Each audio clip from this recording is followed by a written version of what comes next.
যুগে যুগে শিরিককারীদের একটা বড় হাতিয়ার শাফাআত, সুপারিশ।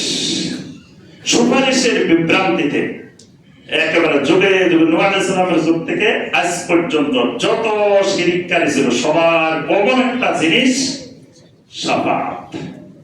তো ভাই আপনি এখানে যান কেন, মানত করেন কেন?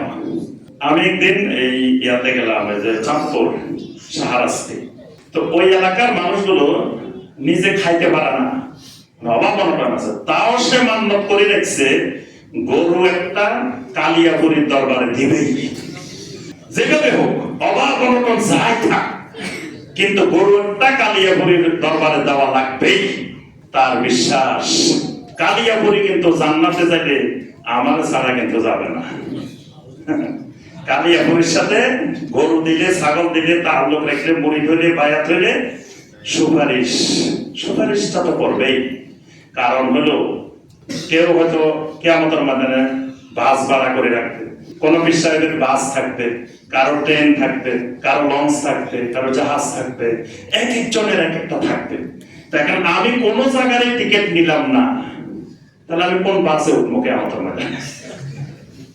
যে এক জায়গায় না এক জায়গায় টিকিটটা আপনার নেওয়া লাগবেই, না হয় কিয়ামতের ময়দানে আপনি জান্নাতে যাবেন কোন? সুপারিশ করবে কে? কোরআনে কারিমে সূরা জুমারের 3 নম্বর আয়াতে আল্লাহ পাক এই যুগে যুগে শিরককারীদের কথাটা আল্লাহ পাক বলছেন, ওয়াল্লাযীনা তাকাদু মিন দুনিহি আউলিয়া মা না'বুদুহুম ইল্লা লিয়ুকাররিবুনা ইলাল্লাহি যুলফা। এরা বলতো যে আমাদেরকে এই সমস্ত আল্লাহর ওলিরা আল্লাহর নিকটবর্তী করে দিবে, আল্লাহ পর্যন্ত পৌঁছায় দিবে, মুকাররাবিন বানায় দিবে। সূরা ইউনূসের 18 নম্বর আয়াতে আল্লাহ বলেন, ওয়া ইয়াকুলুনা হাউলাই শুফাআউনা ইনদাল্লাহ।